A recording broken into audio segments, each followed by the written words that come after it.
Дигиталното време ги промени нашите навики. Придонесе за многу нешта, односно да бидеме сите ние поврзани без оглед на тоа каде и да сме во светот, но има и некои нешта кои не се баш добри. Една од нив е интернет зависноста. Ова денес ќе го разгледуваме во приказна. Останете со нас.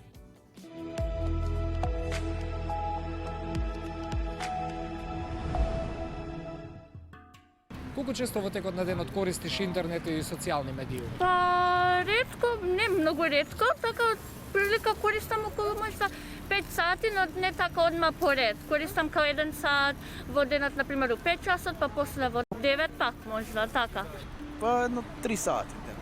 Околу 3 до 4 сати дневно. Сега, дали е зависност, ја не би рекол дека толку многу е зависност, има многу позависни што седат повеќе време на интернет, мада 4 до 3 сати за мене е нормално. Па зависно, јас сум travel блогер, така да најчесто во зависност од денот од 6 до 7 часа. Тука ти и работат. Дали се да. плашиш дека поради работата ќе станеш интернет зависник или ги балансираш нештата убаво? Балансирам и патувам и сум travel блогер. Дали познаваш некој што поминува повеќе од 4-5 часа дневно на интернет? Имам повеќе пријатели, да. Да, знам, има многу деца што седат повеќе време, што се вика и по 7 до 8 часови на интернет и такви работи, што не може да се одвикнат, сакаат да се одвикнат, ама не можат, пошто едноставно е зависност. Од 2 до 3 часа. Тоа е доволно време, сметам. Све повеќе од тоа е веќе интернет зависник, да. Инаку не се сметам за интернет зависник, спортист сум, спортувам и така. Од што сум зависен и не можам да се одвикнам од тоа. И Си барал ли начини до сега како седењето на интернет со што да го замениш, дали си се потрудил? Да, ама повеќето викаат читање книги, ама мене не ме интересира книгите. Но не сакам и плюс многу време да останувам на интернетот, бидејќи верувам можна очите да ми ги оштети. Повеќе научници укажуваат на часовите поминати на интернет, кога границата е надмината и кога убавото станува зависност. Во таа насока, истражување на научници во Тајван укажува дека 20 часа неделно се веќе на прагот на интернет зависност. Слични се истражувањата на други научници. Денес ве запознаваме со истражувањето кое го направивме ние.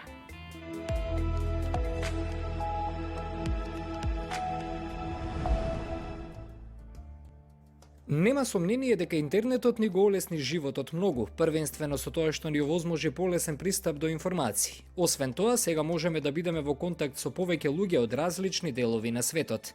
Денес можеме да купуваме, да нарачуваме храна, да плаќаме сметки, да работиме преку интернет, така што понекогаш дури и не мора да го напуштиме домот. Интернетот дефинитивно ни заштеди време, особено не поштеди од чекање во турканици. Сепак оваа приказна е меч со две сечила. Дигиталната средина, дигиталната реалност е реалност. Според статистиките, повеќе, скоро половина од населението во светот е онлайн и во нив скоро милиарда деца се онлайн. Значи, за многу деца е реалност. За многу деца и не е реалност, каде што нема услови, но за многу деца е реалност, така што и тоа како треба да се ревидира Конвенцијата за правата на децата во контекст во кој што денеска живееме. А и сите знаеме колку технологијата е навлезена во секој сегмент од начинот живот.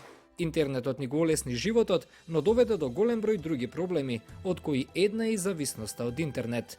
Многу интернет корисници станаа зависни затоа што се прават онлайн и скоро да не го напуштаат домот.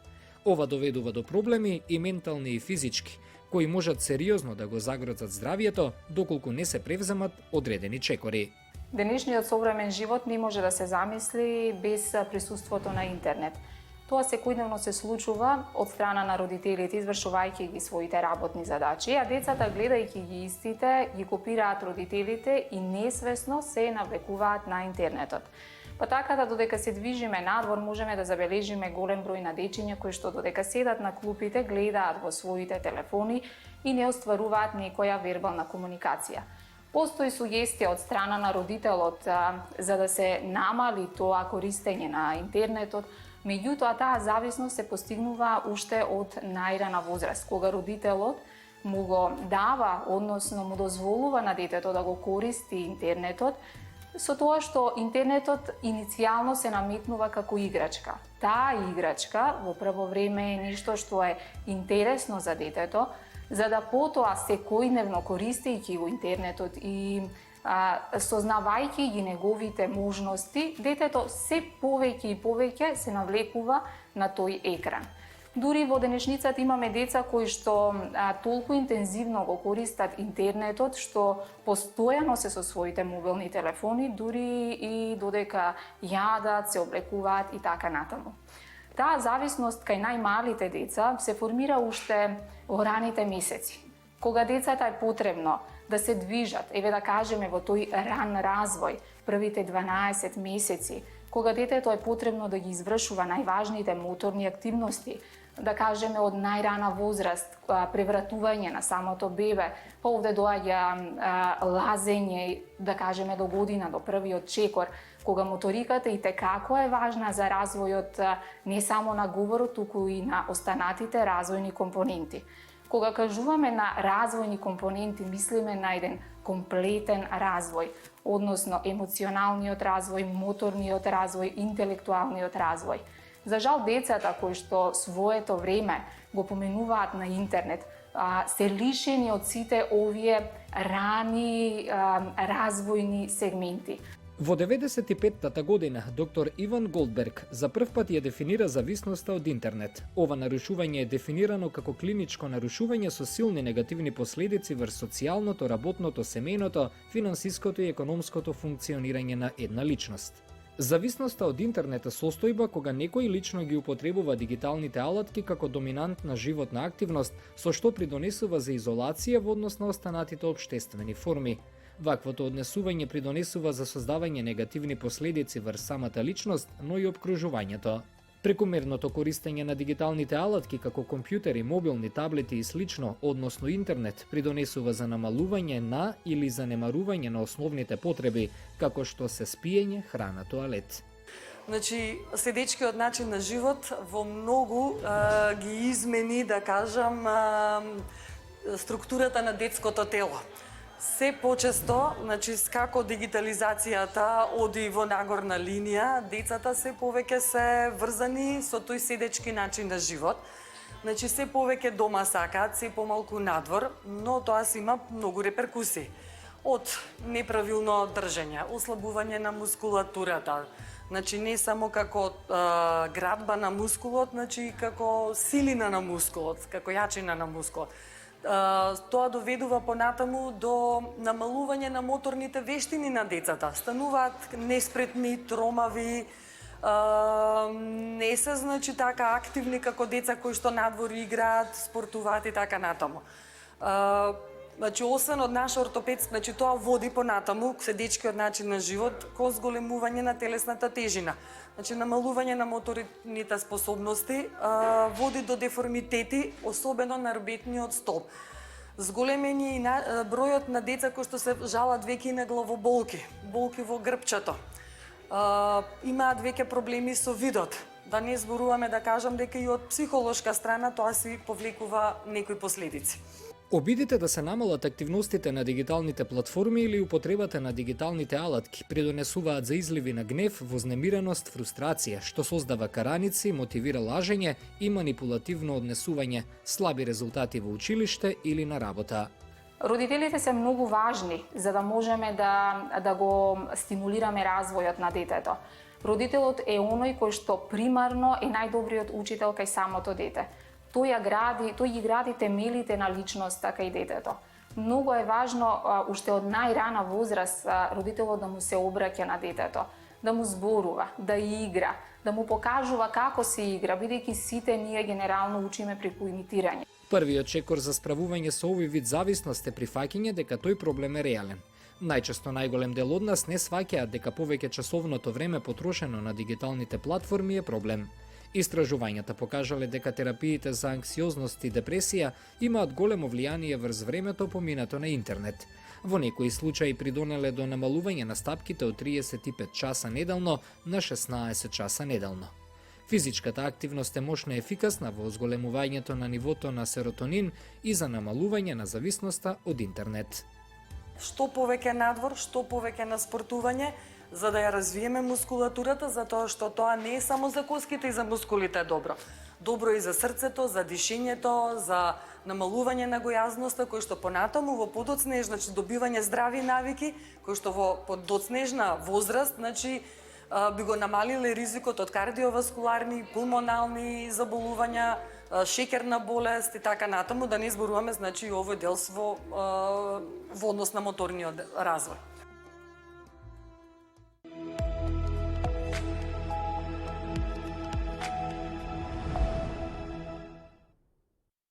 Би сакала да појасниме неколку работи поврзани со интернет зависност како еден нов тренд во светски рамки, па и кај нас. Што е интернет зависност? Навистина станува збор за една тема која што е не само кај нас интересна, тема која што е провокативна, меѓутоа тема која што во моментот и социолозите, и психолозите, психијатрите, значи од различен аспект говорат низ целиот свет за интернет зависноста, поготово бидејќи живееме во ерата на интернетот, живееме во ерата на масовните медиуми.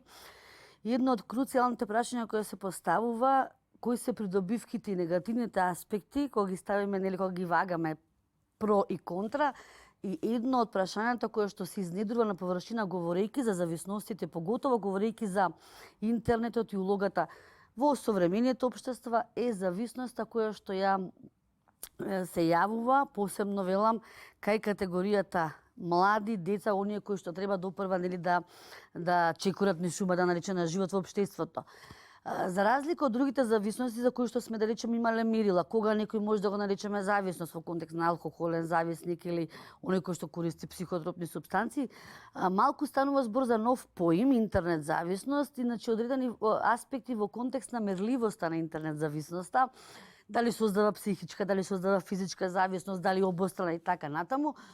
До сега што е познато дека дефинитивно има интернет зависници, има зависници од социјални мрежи, има зависници од буквално речено видеоигри кои што се исто така дел од интернетот. Дури јас би кажала дека американските социолози веќе зборуваат можно сериозно на таа тема и се обучуваат во контекст на оние кои што се специјализирани за девијациите, посебно за интернет зависност. Имаме и болници веќе кои што третираат интернет зависници.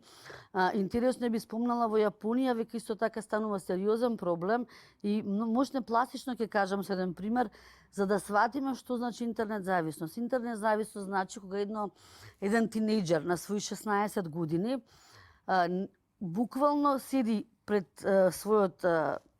седи пред екранот, односно пред својот компјутер или лаптоп и е толку сконцентриран да буквално заборава и нема време и ги става своите физиолошки потреби, значи основните навики кои што ние сме ги социализирале, ги става настрана. Во Јапонија се измислија пелени за адолесценти. Тоа е нешто страшно, значи ние навиките ги социализираме, знаеме како да ги вршиме основните, потоа физиолошки потреби, сега ова значи враќање сосема наназад. Тоа е фрапантно, тоа е зависност. И кога уште пострашно е што самиот родител, за да неговото дете не создало нервоза, за да неговото дете не изгубило време одејќи до тоалетот, мислам, знаете колку време е потребно за тоа, буквално ставаат пелени и сите физиолошки потреби ги вршат во пелени, а е сконцентриран на играта, е сконцентриран на комуникацијата со некој на интернет или на нешто кое што го следи. Тоа е веќе зависност. Кога вие основните ваши физиолошки потреби ги ставате позади и сте исклучиво концентрирани кон нешто што значи интернет. Исто така за уште еден попластичен пример за да ни стане појасно. Имаше во Србија пред една година случај кој што го покрена и дури самите социјални мрежи го покренаат тој случај, да една мајка која што е самохрана мајка, има дете од 2,5 годишна возраст и која што буквално кажано имала некој пријател со кој што си комуницирала преку Facebook, односно преку Messenger и со него постојано било во комуникација. За тоа време дека таа комуницира, тоа траело со часови, детето почнало гладнело, почнало да бара храна. Прво не го перцепирала, значи го игнорирала. Меѓутоа, дето, нели, веќе имате плач, желба за храна. И додека таа станала да му даде храна, во тие 10 минути, бидејќи колку треба, нели, да подготвите нешто на брзина, нејзиниот пријател се исклучил. Кај нејзе се запоставува мајчинскиот инстинкт и сето тоа што значи емоција, се трга настрана, го фаќа детето и го фрла во ѕид, го удира. И сега тука е прашањето, значи дефинитивно станува збор за можеме специфична зависност, кога вие најзначајните емоции кои што треба да бидат на пиедестал на врвни емоции, љубовта кон семејството, кон детето, значи, велам, физиолошките потреби, значи, вие ги запоставувате и тогаш може да станеме дека дефинитивно постои интернет зависност. Често пати сме несвесни, но ваквите прибори нас не освестуваат и ни ги спливуваат на површина потребата јавно да проговориме, но и да превземеме затоа што, верувајте, ако се продолжи со овој тип на зависност, поготово кај младите, може да имаме изгубени генерации кои што ќе зборуваме сигурно и за последиците кои што може да бидат катастрофални во подоцнежниот нивен живот. Од ова што го кажувате, ми се чини дека менталниот момент е многу страшен на интернет зависноста, но сакам да го споменеме и делот врз општото здравје, врз физичкото здравје, колку влијае интернет зависноста врз правилниот развој, врз коските, врз рбетот, врз очите. Дали и тука имаме некакви последици? Дефинитивно, затоа што велам, веќе имаме конференции, не само онлайн, имало конференции кога почна преголемата експанзија на социјалните мрежи, преголемата експанзија на видеоигрите, значи сето тоа што е поврзано со интернетот. И имаше конференции на кои што ние, да речеме, сме зборувале повеќе од општествените науки за оној општествен контекст, социјалниот момент, моментот на алиенација и други аспекти. Но има и колеги кои што медицинари, кои што зборуваат посебно за психата, посебно за она што рековте, биолошките проблеми, покрај менталните, нели, социјалните и за физичкото здравје едноставно на детето. Прво, ако вие појдете, јас велам да појдем од себе си. Значи, веќе кога работите повеќе од 2 часа, имате проблем со очите. Тоа кажуваат и колегите на тие конференции, тоа е и публикувано во реномирани часописи. Прво, проблеми со видот, заматување, дури се вели пребрзо очно старење, однос на кожата. Имаше многу интересна онлайн конференција на која присуствував пред 1 година, каде што имаше експерт дерматолог кој што токму зборуваше за старењето на кожата и за сета таа пигментација која што се јавува токму како резултат на зрачењето. Тоа се нови искуства, нови истражувања кои што допрва исто така ќе ни кажат и некои нови последици. Да не зборувам за рбетниот столб. Ние го правевме истражувањето пред короната, значи 3 години претходно, можем да кажеме на лонгитудинална студија која ни покажа фрапантни резултати. Поготово дополнето со онлайн наставата, која што, нели, тоа е нешто што мораше да се случи за тоа што тоа е нешто што зависи од нас, но децата така беа сконцентрирани кон компјутери, кон интернет, дополнето со онлайн, значи поминува многу поголем дел пред компјутер и се случува алиенација, отуѓување, первертирање на вредносниот систем и моралните навики кај децата. Значи, развој на егоизмот и индивидуализмот како едни од клучните вредности кои што за мене не се вредности кои што се општествено посакувани, пожелни, добри, кои што предонесуваат и за индивидуален развој и за развој на општеството.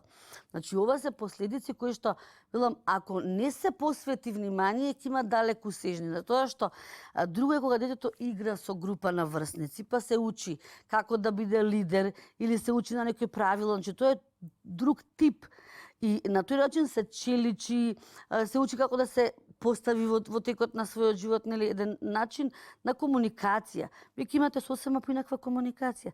Скратување на зборовите, јас велам, и основниот јазик, мајчиниот јазик, веќе го запоставувате со тоа што правите некои скратеници кои што само тие си ги разбираат. И она што е уште пострашно, и во контекст на најмалите, побрзо го учат англискиот јазик и потоа имаат проблем со мајчиниот јазик. Имате, ако поразговарате со логопеди, со дефектолози, проблеми во изговорот.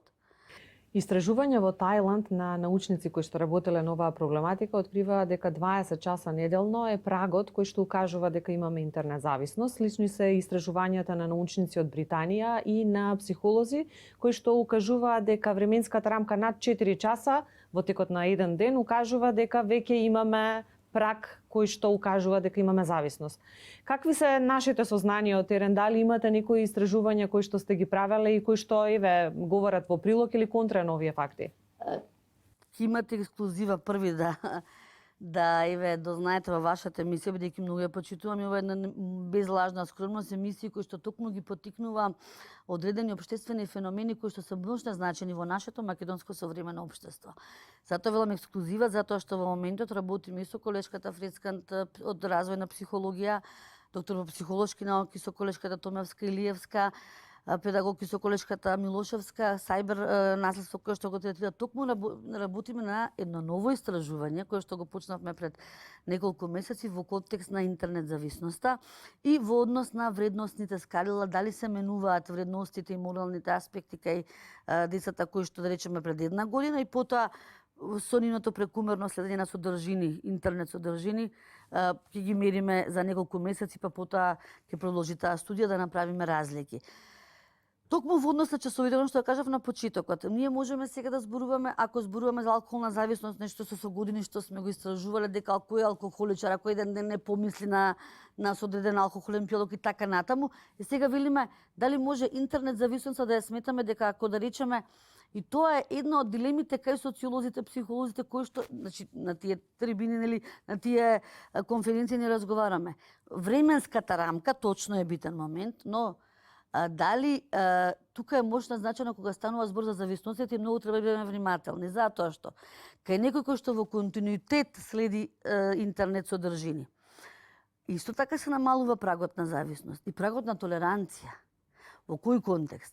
Ако тој цела година следи 5, 6, 4, 3 зависни часа, потоа може да речеме истиот ефект на негова анксиозност да има после 1 час гледање на интернет содржини.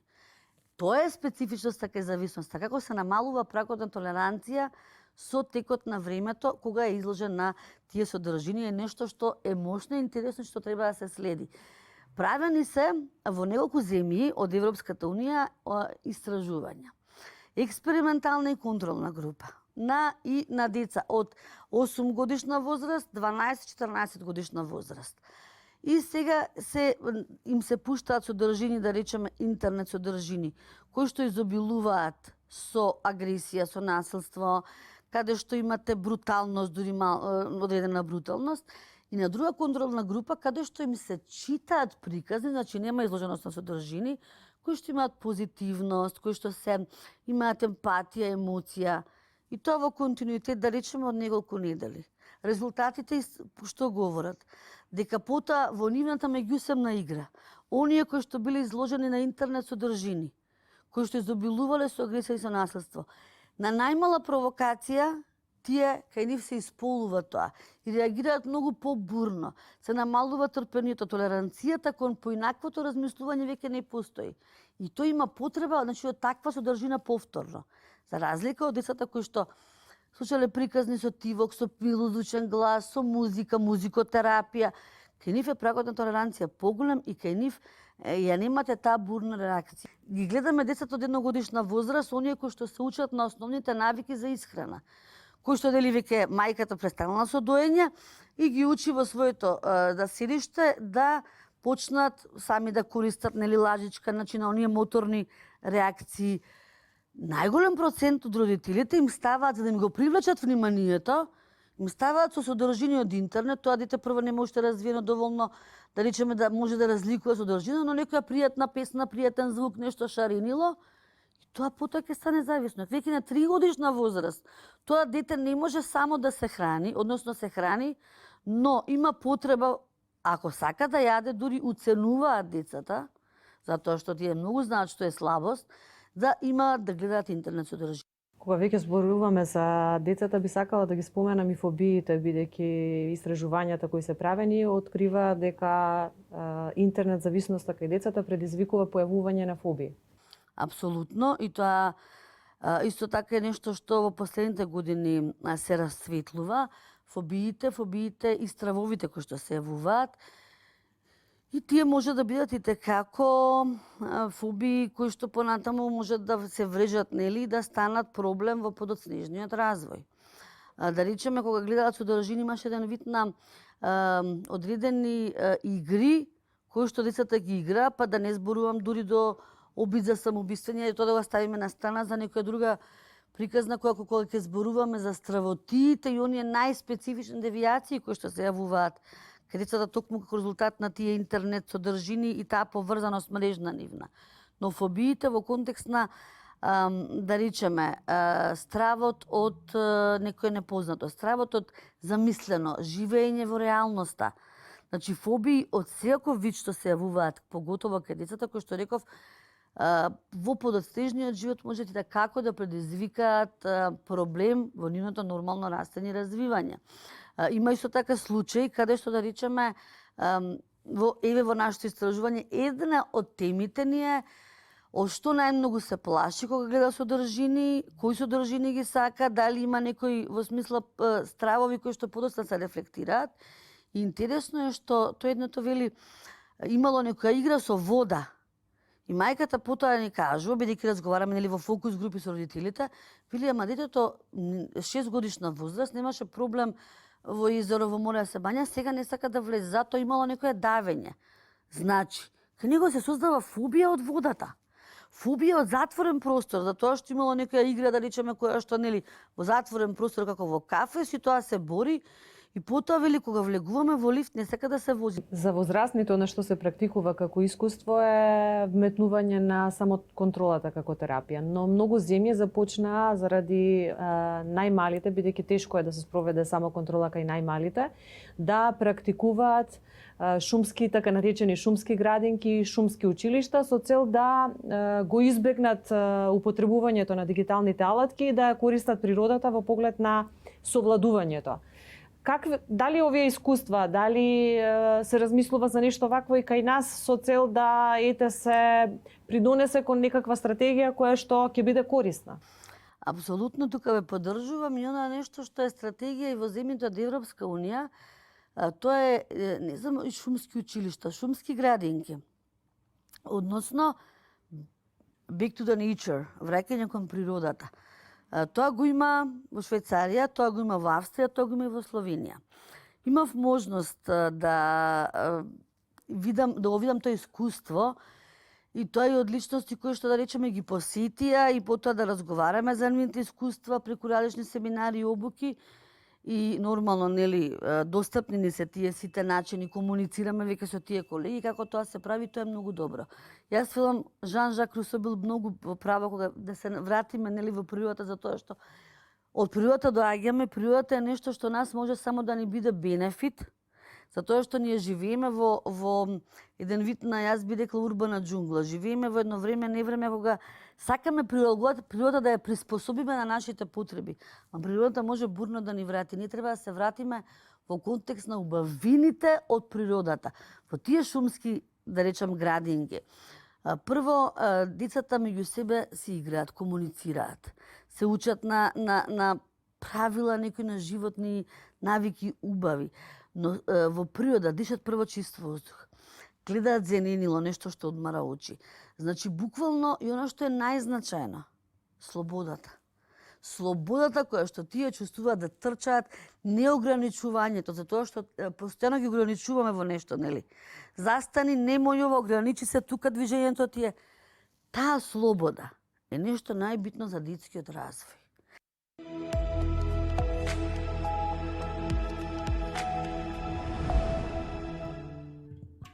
Родителите кои имаат добар воспоставено контакт со децата, многу лесно ќе ја забележат таа граница во влегување на зависност. Децата стануваат недостапни, стануваат лесно вознемирени, избувнуваат лесно.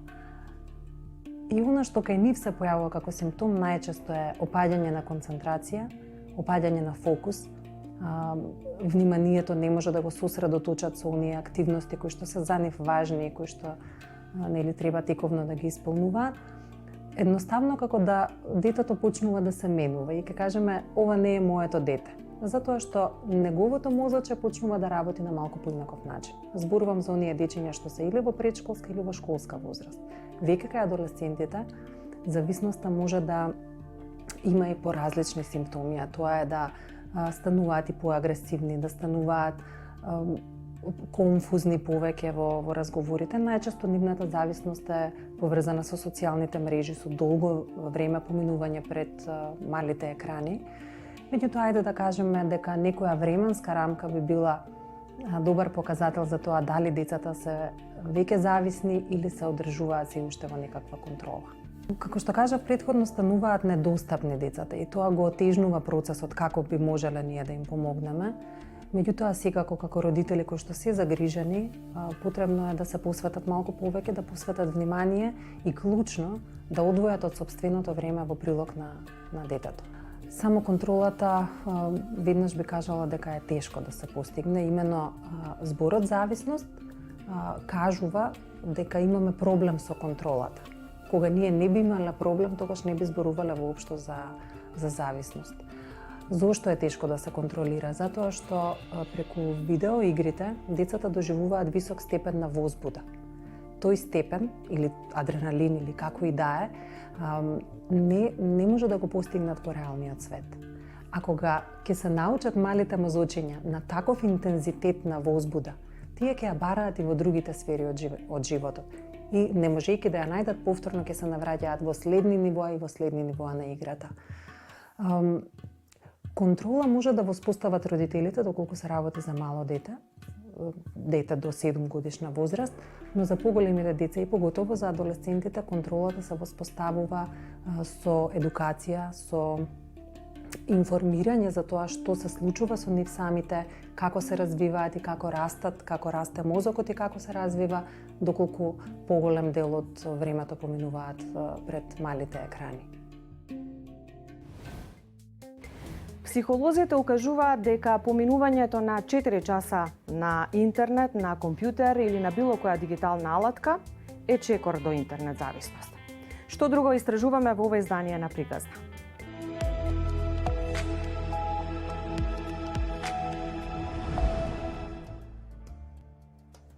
Изливи на гнев, вознемиреност или фрустрација поради забраната за користење на интернет, различни видови негативни последици, кавги, лажење, слаби резултати на работа или училиште, апатичност, лутина и агресивност, напнатост и депресија.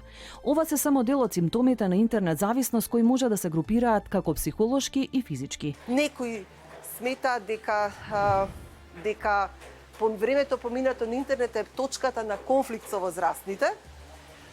Другите пак се порезервирани и се многу поблиски до она што го мислат возрастните во однос на времето поминато пред интернет. Нема да го коментирам од тој аспект, од било кој друг аспект, освен од правата. Оно што е важно е дека секако го засега детството и тинеџерството и животот на возрастните. Едно дете од Бразил, ќе го цитирам, вели концептот на слободно време е сменет. Ако некогаш значило слободното време играње на улица, дружење, сега тоа може да значи време поминато на гледање Netflix, на некоја серија, филм, или на YouTube, или на било која друга игра или социјална мрежа.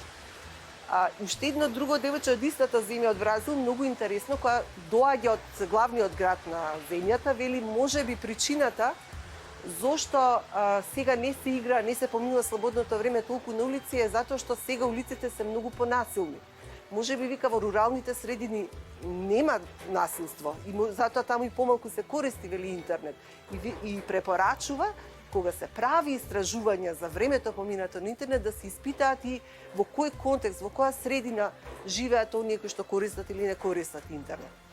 И сега би сакала само да кажам, а за да не сгрешам и ќе ги прочитам, 6 точки на кои што се сврнува овој генерален коментар, значи како се е тоа од конвенцијата, ма како ги става во контекст на дигиталната ера. Значи, не можеме да кажуваме само за интернетот и за технологијата дека се е негативно. Напротив, нима донесено и многу придобивки во било кој дел од животот. Значи го промовира правото на децата на култура, одмор и игра, што е од суштинско значење за нивната благосостојба и развој. И сите деца, или голем дел од децата од овој консултативен процес, изразиле дека доживеале задоволство, интерес и релаксација преку вклучување во широк спектар на дигитални производи или услуги.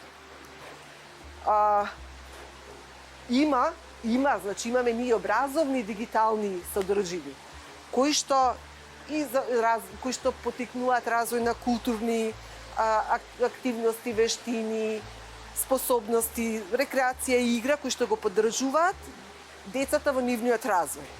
Но следува делот кој што го има и во конвенцијата, дека тоа повлекува дека државите членки треба соодветно да ги обезбедат условите, насоките да ги дадат и така натаму.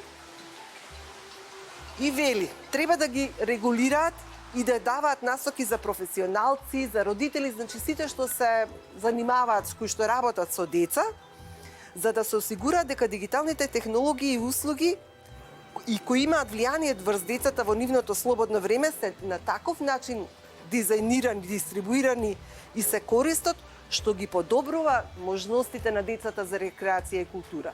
Прекумерното користење на интернет платформите може да се претвори во сериозен проблем. Неограничениот пристап до таблети, лаптопи и паметни телефони представува голем потенцијал за понатамошен развој на зависности од дигитални содржини. Овие деца најчесто имаат некој ладен израз на лицето, не употребуваат гестови, не сакаат да воспостават комуникација со својата околина. Единствено што бараат е телефонот. Не сакаат да играат ниту со своите играчки, ги игнорираат користејќи различни одговори, само да можат да бидат со телефонот. Се поставува прашањето кои се причините поради кои се станува зависник од интернет.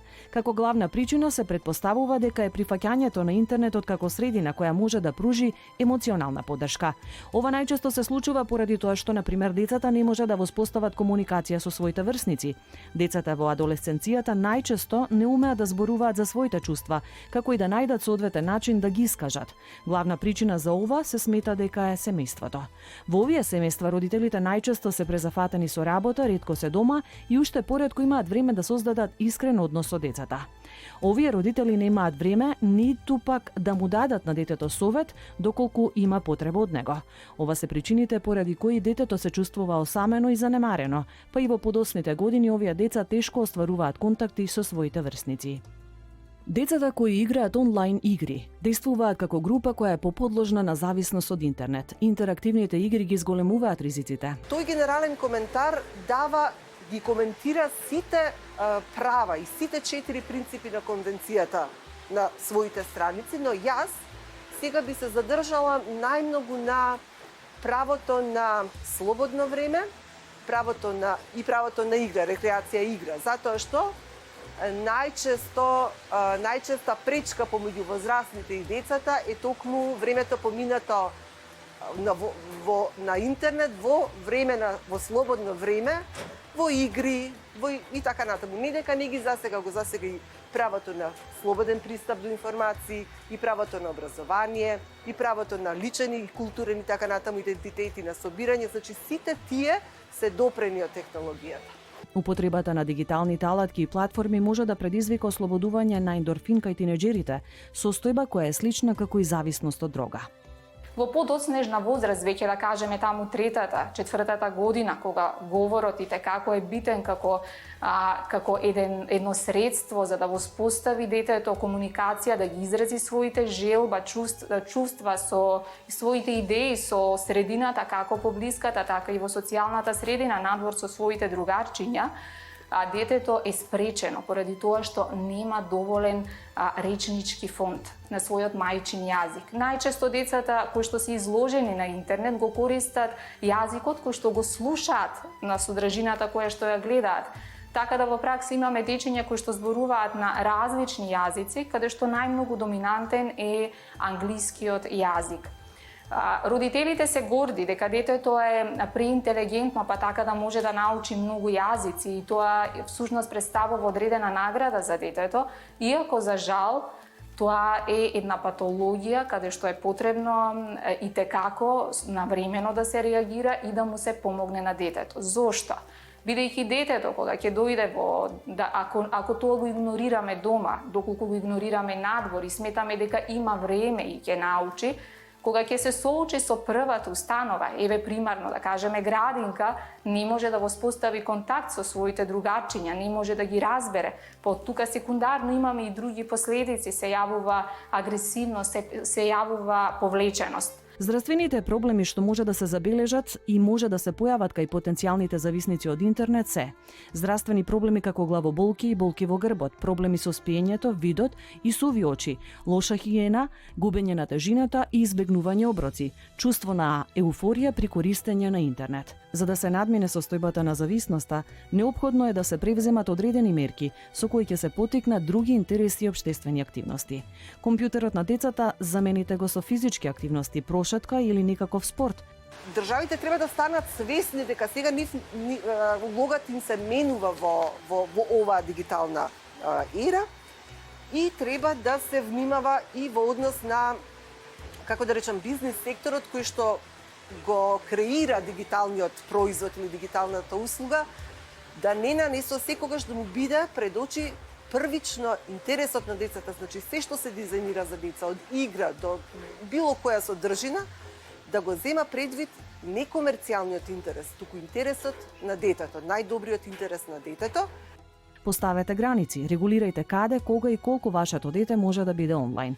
Употребете апликации со кои ќе го ограничите користењето на паметните телефони. Не се плашете да побарате стручна помош. Постојат неколку видови на ефективни терапии на кои ќе може да се потрете.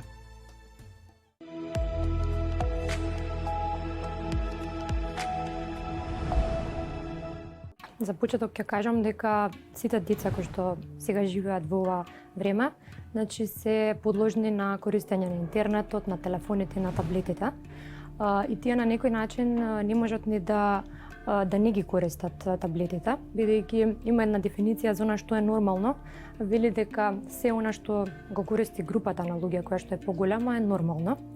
Па од тука би кажала дека сите оние активности, односно цело она време кое што е посветено на една активност, а тоа е седење на интернет или седење на телефон, и е подолга од повеќе од 4 до 6 часа и ги надминува сите други активности, можеме да кажеме дека станува збор за зависност. Децата кои што имаат проблеми со концентрацијата, со намалено внимание, проблеми со искажување на своите емоции, тука можеме да спомнеме и прекомерната тежина, проблеми со вид и слух, се деца кои што стануваат зависни од интернет и од телефони. Тие имаат проблеми во социјалните контакти со нивните врсници, имаат проблем кога ќе им биде забрането да седат на телефон или да играат видеоигра, со тоа што реагираат со агресивност, со фрустрација, со тоа што протестираат, бидејќи не можат да не го направат тоа, и покрај забраната остануваат да ги користат телефоните или интернетот. Оние физички кои што ги кажав, значи се проблеми со вид, со слух, прекомерна тежина, во некои ситуации може да биде намалување на тежината, која што може да се поврзе со некои психички потешкоти, а како психички потешкоти може да бидат намалената концентрација, затвореноста во себе, неможноста да си ги искажат своите емоции, од тука може да постават некои лажни идеали кои што ќе ги следат и кои што ги гледаат на интернет. Доколку се работи за деца кои што се на помала возраст и кои што се зависни од родителите, тука голем удел имаат родителите и како тие ќе се постават. Пред се треба самите родители да бидат пример за детето, да има еден отворен разговор каде што ќе се кажат сите последици и сите позитивни страни на користење на технологијата. А доколку зависноста премине на една повисока фаза, во тој случај е добро да се обратат децата до стручно лице, каде што ќе побараат дополнителна психолошка помош и каде што ќе постигнат таа самоконтрола.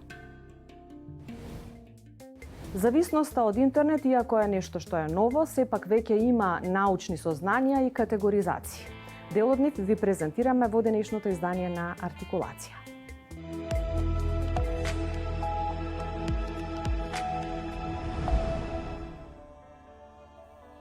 Зависноста од интернет е широк термин кој опфаќа голем број на однесувања и проблеми со контролата на импулсите кои вклучуваат употреба на интернет, персонален компјутер и мобилна технологија. Иако се уште нема официјално прифатени критериуми за дијагностицирање зависност од интернет, истражувачите идентификувале 5 подкатегории на специфични типови на зависност од компјутер и интернет. Зависност од онлайн игри. Зависноста од компјутер, понекогаш наречена и зависност од компјутерски игри, вклучува онлайн и офлайн активности што можат да се направат со компјутер. Со достапноста на компјутерите, игрите како што се Passions, Tetris и слични се програмирани во нивниот софтвер. Истражувачите брзо откриле дека обсесивната игра на компјутер станува проблем во одредени услови. Вработените во канцеларија ќе поминат прекумерно време играјќи ги овие игри, со што предизвикуваат значително намалување на продуктивноста. Овој вид зависност многу често ги погодува младите луѓе, особено тинеџерите. Нет поттикнувања. Овие поттикнувања се однесуваат на интерактивни онлайн активности кои може да бидат исклучително штетни, како што се тргување со акции, аукции преку интернет, како што е eBay, компулсивно купување преку интернет и слично. Овие навики може да имаат штетно влијание врз нечија финансиска стабилност и да ги нарушат работните обврски. Трошењето или губењето прекумерни суми пари исто така може да предизвика стрес во некоја врска. Зависност од онлайн врска. Зависниците од сајбер или онлайн врска се длабоко вклучени во пронаоѓањето и одржувањето на врските преку интернет. Често пати забораваат и ги занемаруваат семејството и пријателите во вистинскиот живот. Обично односите преку интернет се формираат во виртуелни простории за разговор или различни страници за социјално вмрежување, но може да се јават каде и да се комуницира со луѓе преку интернет. Често пати луѓето во онлайн врските го прават тоа, прикривајќи го својот вистински идентитет и изглед. Овие модерни феномени доведоа до создавање на терминот catfish. Ова придонесува за создавање на реална слика за себе, поради што се афектира во социјалниот живот во реалноста. Компулсивно барање информации. Интернетот им обезбедува на корисниците многу податоци и знаења. За некои можноста да најдат информации се претвора во неконтролиран нагон за собирање и организирање податоци. Во некои случаи барањето информации е манифестација на веќе постоечки обсесивно-компулсивни тенденции. Компулсивното барање информации може да ја намали продуктивноста на работата и потенцијално да доведе до прекинување на работата. Зависност од сајберсекс. Зависноста од сајберсекс вклучува порнографија преку интернет, веб страници за возрастни, простории за разговор за фантазија, возрастни и XXX веб камери. Обсесијата со која било од овие услуги може да биде штетна за нечија способност да формира сексуални, романтични или интимни врски во реалниот свет. Опциите за лекување се достапни обично во форма на интервенција, проследена со тековна хоспитална или амбулантска терапија. Прекумерното користење на интернетот, дигиталните мрежи, дигиталните алатки се одразува на психолошкото, но и на општото здравје. Денес верувам со сите оние приказни кои што ви ги донесовме, ве запознавме малку со цел и вие во иднина да бидете внимателни колку време трошите на интернет. Довидување до следната приказна.